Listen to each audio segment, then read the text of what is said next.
All right, so today we are talking about budgeting for a new construction home. And exactly what does that entail and how to avoid costly mistakes. Buying a new construction home can be really exciting. But let me tell you, if you don't get your budget in order or go in with some realistic expectations, you could be walking into a financial nightmare. Builders have perfected the art of making homes seem more affordable than they really are, only to hit you with upgrades, hidden fees, deceptive pricing strategies that can easily push you over your budget by tens of thousands of dollars, or even worse, push you outside of your comfort zone and get you to spend more than you really want to. If you think the price on the builder's website is what you'll end up paying, think again. So today we are breaking down everything you need to know about budgeting for your new home and essentially help you make decisions to maximize your value. All right, if there's one big takeaway from this video, here it is. The base price is a marketing tool. A big misconception that buyers have is that when the base price goes up or down, the value or the cost of the home goes up and down. But that's not the way it works. Yes, sometimes the base price is a stripped down version of the home, sort of with its minimal upgrades. But other times it's not. It's really important to understand exactly what's included in the base price at any given time. The base price in the community is always sort of ever shifting, going up and going down by several $1,000s. So when the base price goes down, the builder's often taking out what used to be standard options. And sometimes when the base price goes up, the builder might essentially be passing on or really forcing you to buy an option that you may not have selected otherwise. Here's a really quick tip. Whenever you visit a model home, take photos of everything. Take photos of the pricing sheet, the list of standard options, the site map. You really want to capture a moment in time so you can see kind of where the neighborhood is today in terms of how many homes it's selling, what the price is, and what's included. And when you come back 3 or 4 or 5 months later, where is the community then? Because sometimes the changes are really subtle, and if you're not paying attention, you might think you're getting a great deal, when in reality, you're just paying the same for less. The base price is nothing more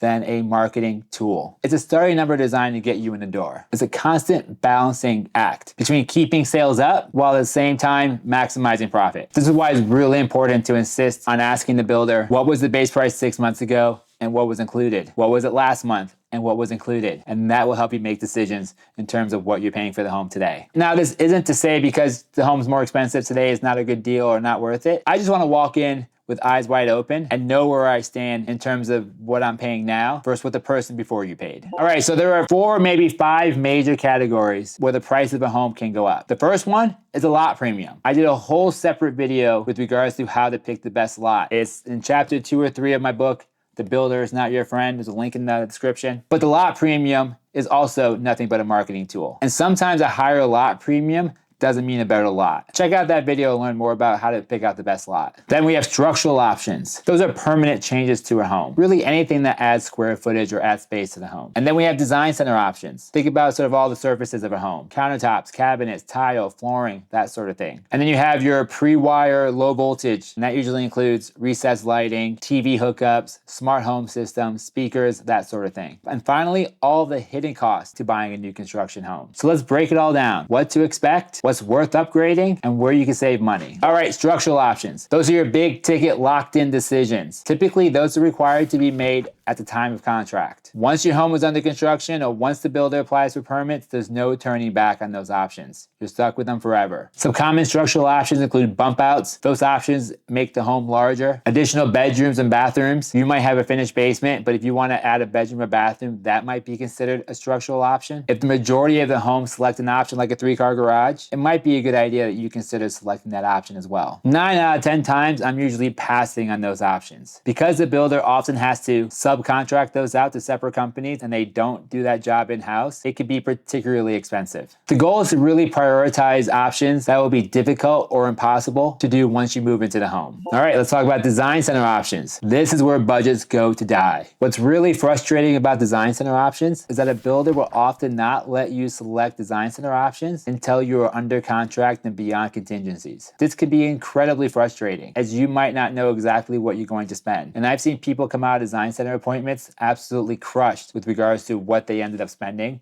versus what they expected. There's a couple ways to protect against that. Ask the builder what the folks ahead of you spent at the design center. Try to get averages. What's the average spend at the design center for similar style homes? And what did that include? And better yet, try to insist on visiting the design center before you actually go under contract or before your right of rescission ends so that you could actually walk through and get an idea of what things might actually cost. And even after you've done all of that, keep in mind the builder has a right to change the price of their options. It is not unusual natural for the builder to raise prices of options that might be particularly popular. If they notice everyone in the community is buying a certain option, they might raise the price 20% because they feel like they'll still sell it. So here are some options maybe that I would not get a design center. I might avoid flooring upgrades outside of sort of the primary parts of the house. The bedrooms, the basement, that sort of thing. Backsplashes, any sort of custom tile work. I might avoid spending money on those at the design center. Secondary bathrooms. Keep it basic and no secondary bathrooms. No one cares. Spend money in the primary bathroom and spend money in the kitchen. Consider spending money on a carpet pad versus more expensive carpet. A lot of times the pad is actually much more important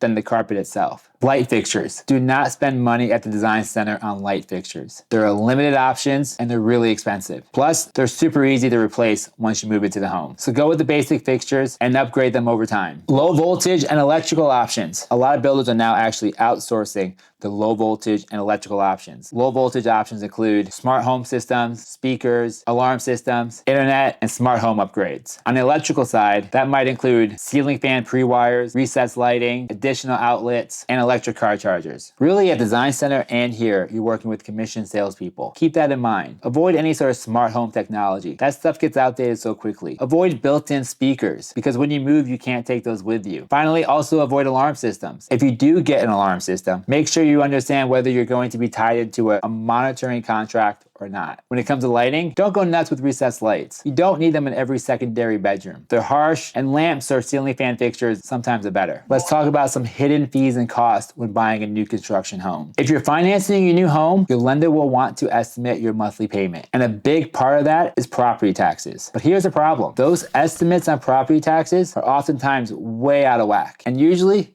they're too low. See, when you buy a resale home, you know exactly what your taxes are because the home has been assessed. But when you buy a new construction home, the assessment might not happen for up to a year after you go under contract. And while you can do your best to estimate what the taxes might be, don't rely on the estimate from the builder. There's going to be a range. Err on the side of caution and assume you'll be on the upper end of the range. In almost all new construction communities, the builders will use their own contracts. And in their contracts, which is a whole separate video, they'll often shift what are customarily seller fees onto the buyer. So for example, here in Northern Virginia, we have called what's a transfer and recordation tax. Those are usually split 50-50 between the buyer and the seller. But when you buy a new construction home, the entire cost shifts over to the buyer. And if you're working with a great builder, they'll let you know that right up front. But in my experience, they usually never volunteer that information. It's just simply part of the contract. So make sure you are calculating your closing costs appropriately. And make sure your lender is also estimating your closing costs accurately. Because a lot of times, I'll see them assume that the taxes will be paid the same as if it were a resale home. And then we have utility connection fees. Many times the builder will pass on the cost of connecting utilities to a community onto the home buyer. They'll do it in what's called a front foot fee. This is an additional tax that you will pay every year for a set amount of time until the county or city or jurisdiction, wherever you are paid back for the utility connection to the community. So you want to make sure you know exactly what that front foot fee will cost you. HOA fees. Many times you'll just get an estimate of the HOA fee, and that number can change. And when numbers change, they usually go up. You'll also want to know what a capital contribution fee is. Capital contribution fee is a fee you are paying at closing to basically fund the reserves of your homeowners association. And a lot of times that fee is just hidden in the contract, and most people don't read contracts, so it's really important that you do. Insurance. Homeowners insurance for new construction homes are often more expensive than insurance for resale homes. So go out there and get several quotes for your insurance before you commit to buying that new home. Exterior landscaping. Look, the builders don't put in a lot of trees. If you want to enhance your curb appeal, if you want to put in some privacy trees, if you need a fence, calculate that up front because that's real cash that you will spend after you settle. Window coverings. People will underestimate the cost of blinds all the time. It's not unusual to spend tens of thousands of dollars on window treatments for your new home. Make sure you take that into consideration. So bottom line, do your homework up front. Don't trust the builder. Don't assume prices will err on that lower end. Be prepared. Check out my book. There's a lot more information in my book. There's checklists and a lot of practical tips and strategies that will help you. If this video was helpful, please like it, subscribe to my channel, and good luck with your new home.